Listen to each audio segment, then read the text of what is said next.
এক ভাই লিখেছেন, নামাজের মধ্যে মৃত্যু উপস্থিত হলে করণীয় কি? উদাহরণস্বরূপ সিজদারত অবস্থায় মৃত্যু উপস্থিত হলে আমি কি সিজদার তাসবিহ পড়ব, নাকি কালিমায়ে তাইয়্যিবা বা কালিমায়ে শাহাদা পাঠ করব, নাকি উভয় কালিমা পড়ব? দয়া করে জানাবেন। নবী করিম সাল্লাল্লাহু আলাইহি সাল্লাম বলেছেন, মান কানা আখিরু কালামিহি কাউলু লা ইলাহা ইল্লাল্লাহ দাখালাল জান্নাহ আও কামা ওয়ারাদা ফিল হাদিস। যে ব্যক্তির শেষ কথা হবে লা ইলাহা ইল্লাল্লাহ, যার শেষ কথা কি হবে? লা ইলাহা ইল্লাল্লাহ, অর্থাৎ তাওহীদ যার শেষ অবস্থান হবে, সে ব্যক্তি ওই অবস্থায় মৃত্যুবরণ করলে তার ঠিকানা হবে জান্নাত, সে জান্নাতে প্রবেশ করবে।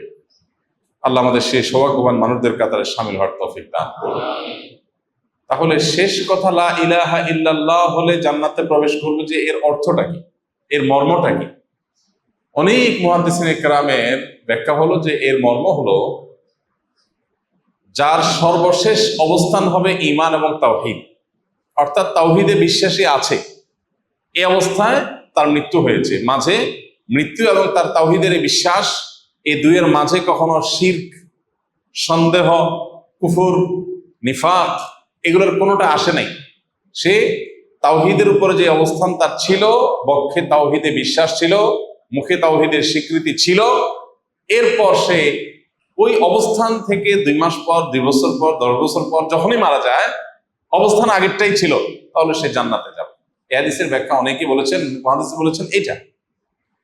আবার এর একটা অর্থ বাহ্যিকভাবে এটাও বুঝে আসে যে মৃত্যু ঠিক আগ মুহূর্তে লা ইলাহা ইল্লাল্লাহ বলে যে মারা গেল, সে জান্নাতে প্রবেশ করবে। তো যেটাই হোক না কেন, বাহার কায়েফ মানুষ মৃত্যুর আগ মুহূর্তে লা ইলাহা ইল্লাল্লাহ মুখে উচ্চারণ করেই মৃত্যুবরণ করতে হবে জান্নাতে প্রবেশ করবার জন্য, ব্যাপারটা এরকম না, এটা শর্ত না। হ্যাঁ, সন্দেহাতীত ভাবে লা ইলাহা ইল্লাল্লাহ, কালিমাতুশ শাহাদা, কালিমাতুত তাইয়্যিবা সিজদারত অবস্থায়, রুকুরত অবস্থায়, নামাজরত অবস্থায়, তেলাওয়াতরত অবস্থায়, দোয়ারত অবস্থায়, তওয়াফরত অবস্থায়, হজরত অবস্থায়, ইবাদতরত অবস্থায় যদি কারোর মৃত্যু হয়, এটা তার হুসনে খাতেমা বা ভালো মৃত্যুর আলামত, এতে কোনো সন্দেহ নেই। কিন্তু এর মানে এই না যে তাকে ওই লা ইলাহা ইল্লাল্লাহ উচ্চারণ করতে করতেই মারা যেতে হবে, তাহলেই শুধু ভালো মৃত্যুর আলামত বলা যাবে, ব্যাপারটা সেরকম না। একজন সুবহানাল্লাহ এই কথা বলে মারা গেলেন, ভালো মৃত্যু না খারাপ মৃত্যু? ভালো মৃত্যু। আল্লাহর পবিত্রতা জ্ঞাপন করে মারা গেলেন, এটা নেককার মৃত্যু, এটাকে আমরা ঈমানের মৃত্যু বলতে পারি, আলহামদুলিল্লাহ। অতএব কেউ সিজদায় থাকা অবস্থায় সুবহান রাব্বিয়াল আ'লা, সুবহুন কুদ্দুস রব্বুল মালাইকাতি ওয়ার রূহ, সিজদার কোন তাসবিহ তিনি পাঠ করে 2 চোখ বন্ধ হয়ে গেল তার, আলহামদুলিল্লাহ, এটা নেককারের মৃত্যু বলা যেতে পারে। হোসনে জান বা তার প্রতি সুধারণা করা যেতে পারে, আল্লাহ তাআলা তাকে নেককারের মৃত্যু দান করেছেন সম্ভবত। বাহ্যিক দৃষ্টিকোণ থেকে তার এই মৃত্যুকে নেককারের মৃত্যু বলা যায়। অতএব সিজদায় গিয়ে যদি মৃত্যু মুখোমুখি মানুষ পতিত হয়, তাহলে তাকে লা ইলাহা ইল্লাল্লাহ বলতে হবে, এমন কোনো কথা নাই।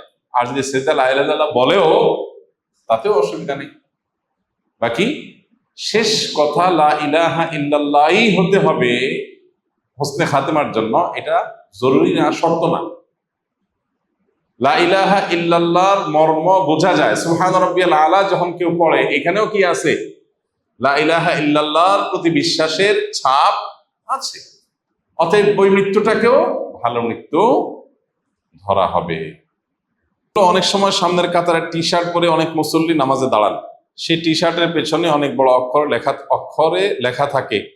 এছাড়া নামাজের সময় সামনে যদি পানির বোতল ইত্যাদি থাকে এবং বোতলে ব্র্যান্ডের নাম লেখা থাকে, জামাতে নামাজ পড়ার সময় বা একাকী নামাজ পড়ার সময় এই সকল লেখার উপর খেয়াল পড়ে বা লেখাগুলি পড়লে নামাজের ক্ষতি হবে কিনা দয়া করে জানাবেন। নামাজের মধ্যে এই প্রবলেমটা অনেকেরই হয়। আসলে আমাদের অনেক তরুণ, অনেক কিশোর ভাইরা, বন্ধুরা আছেন যারা টি শার্ট ইত্যাদি পরে আসেন, পিঠে বিভিন্ন খেলোয়াড়ের নাম লেখা, বিভিন্ন পছন্দের দলের নাম লেখা বা বিভিন্ন ভালো কথা মন্দ কথা যা হোক লেখা থাকে। এরকম টি শার্ট পরে মসজিদে আসা উচিত না। যদি তার অন্য কোনো জামা না থাকে, এই মুহূর্তে নামাজ রক্ত হয়ে যায়, তাহলে সে জামাতে নামাজ হবে, সামিল হবে। সম্ভব হলে টি শার্টটা উল্টা নিয়ে পড়বে, আর সেটা না হলে ওই অবস্থা হইলেও পড়বে। কিন্তু তার যদি সুযোগ থাকে তাহলে বাসা থেকে এ ধরনের টি শার্ট না পরে অন্য সাধারণ পোশাক পরে আসা উচিত। কারণ পেছনের যে মুসল্লি তার নামাজের মনোযোগ নষ্ট হয়। এরকম আরেকজনের পিঠে যখন কোনো লেখা থাকে সে লেখা পড়ার দিকে মনোযোগ চলে যায়, এই জন্য আরেকজনের মনোযোগ নষ্ট করা উচিত না। তাছাড়া নামাজের যে গাম্ভীর্য তার সাথে এটা যায় না।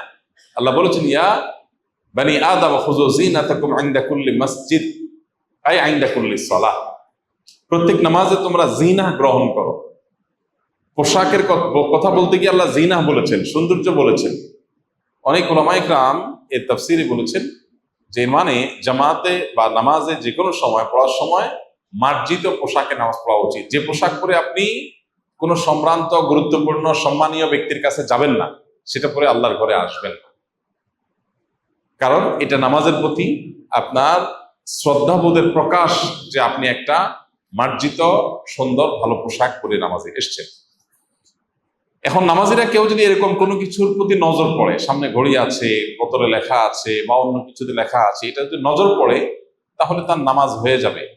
এমনকি লেখাটা যদি মনে মনে পড়ে ফেলে, মুখে কোনো উচ্চারণ না করে, তাও নামাজ হয়ে যাবে। কিন্তু যদি মুখে উচ্চারণ করে, কোম্পানির নাম লেখা আছে বোতলে গায়ে, ওইটা সে বানান করে করে ম আকার উচ্চারণ যদি করে, তাহলে নামাজ ফাসদ হয়ে যাবে, তাহলে নামাজ নষ্ট হয়ে যাবে। সে নামাজটাকে আবার আদায় করতে হবে।